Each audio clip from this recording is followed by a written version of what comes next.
Even as I do so, I can't get Liz lighthearted smile out of my mind. When I'd first met her, it would have been nearly impossible to imagine her like that. Indeed, it feels like we've become closer in the past few weeks since I first got to know both she and Anako. The time that I spend with her each day, the small exchange of happiness we share, the small moments of joy as I get closer to her.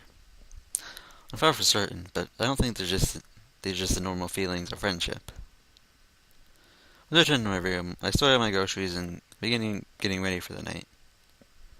I got the school books in my bag for those I'll need tomorrow, pulling out the yellow envelope Misha gave me earlier in the process. I just got so sidetracked by one thing after another I couldn't deal with it earlier. Who, who could have written me, I wonder?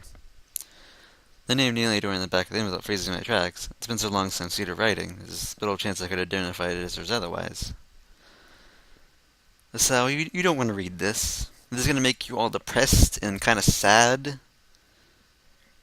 So just don't read it. Just throw it in the trash and get rid of it. You don't want it. It's a Dear John letter, basically. You don't want it. Just don't read it. Just throw it away. You don't care about her. She's just trying to make herself feel better about stuff. But I don't know. You don't read this. Don't do it. Yeah, it's I'm not gonna. Why should she have written me? I can't think of a good reason for her to do this. I also wrote a letter, but to be able to point to that, let's left it alone. Its mere existence would acknowledge me and I did something about it. I looked down the piece of paper on my desk. It's bright and summery decoration beaming happily at me. The lettering is pink, drawing badly with the yellow sunflower border or the card. The handwriting is neat, and the characters having been written thoroughly and with an unusual amount of care. I barely gave it a second thought when it was given to me, but now I can't get its contents out of my mind. I'd like to say that I don't know why she used such an old-fashioned method of communication, considering a phone call or an email would be much faster and easier. The answer feels obvious enough given the context. There only is an uncomfortable distance between the sender and the recipient.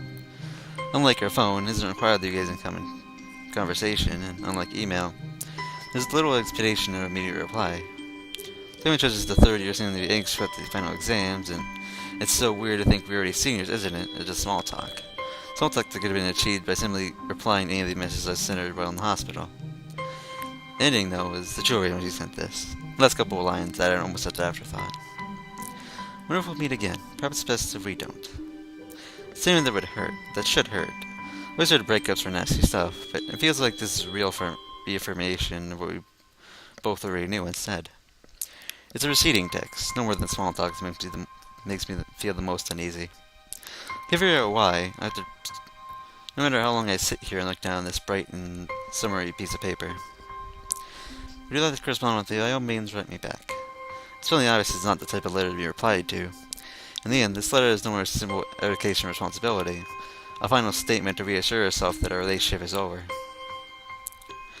As such, I have little problems crunching the letter and envelope into a ball and touching the waistband, letting myself its existence. Good job, Hisao. That's exactly what you should do in the first place. Nobody cares what I would not know. Nobody cares. I don't care. And you shouldn't care either. So good.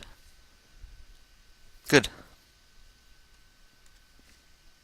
Go to bed with mixed feelings, cheating on a pleasant evening by this intruder from the past. Ironically, it takes a while before I can manage to get to sleep.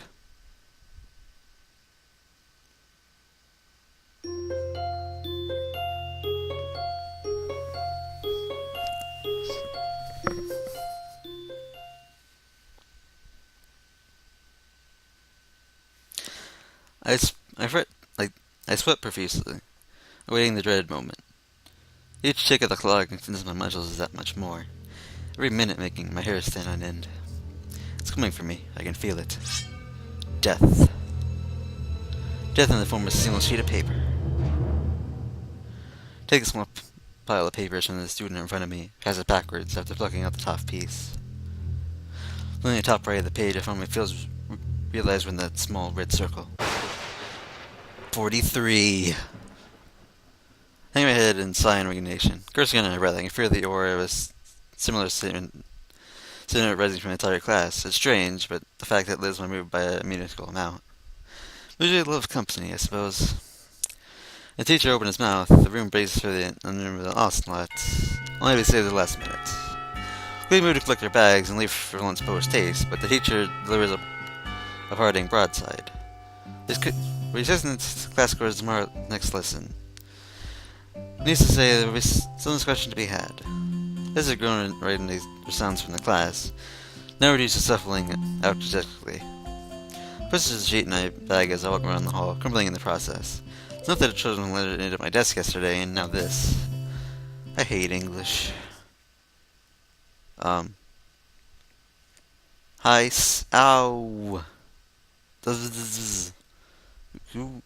start feeling where it's grumbly comes up from behind me. I freeze on the spot, and my face coming like stone. It's like I feel my brain disconnecting from my body. My eyes slowly shift right, catching a glimpse of the dimness of body choice.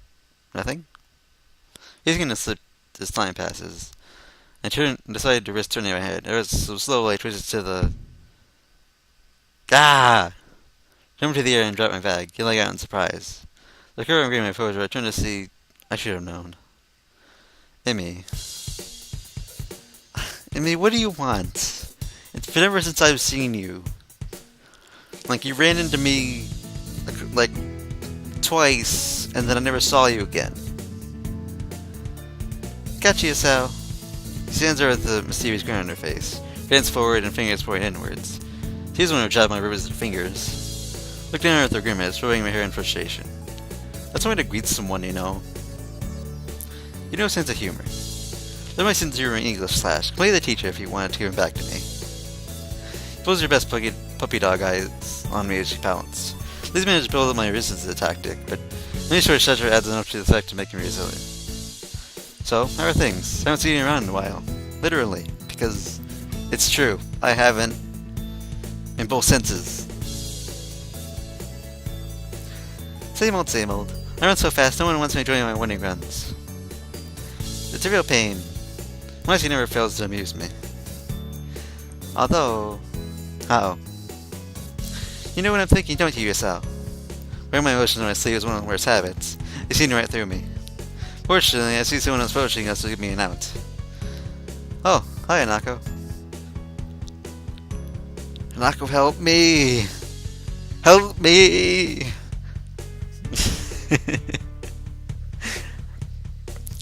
I give her a welcoming wave and try my best looking at like I haven't noticed Emmy's pouting face. Gives a small wave back. Hello, Hisao. Emmy. Hey, Hanako. I'll join you and Lily in a sec. Actually, speaking of lunchtime company, glad to see you without Rin, Emmy. Ah, Rin! For a second word, she gets all about us and bolts straight up the hallway. She must have forgotten she's waiting for her. I haven't seen Rin either, lately, so...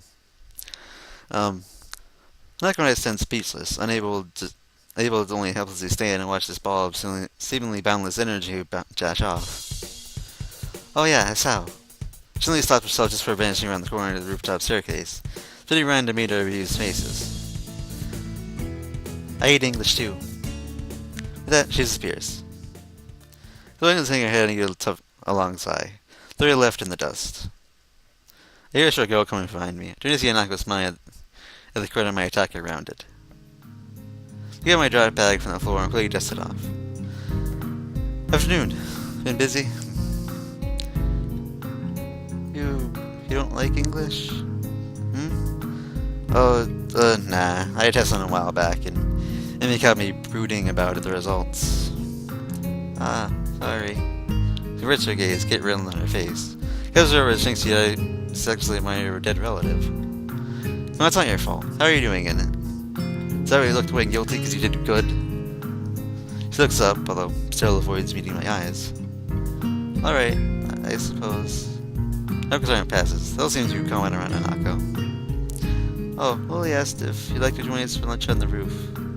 Because I don't exactly have any pressing engagements to attend to. Sure, I'll be right up.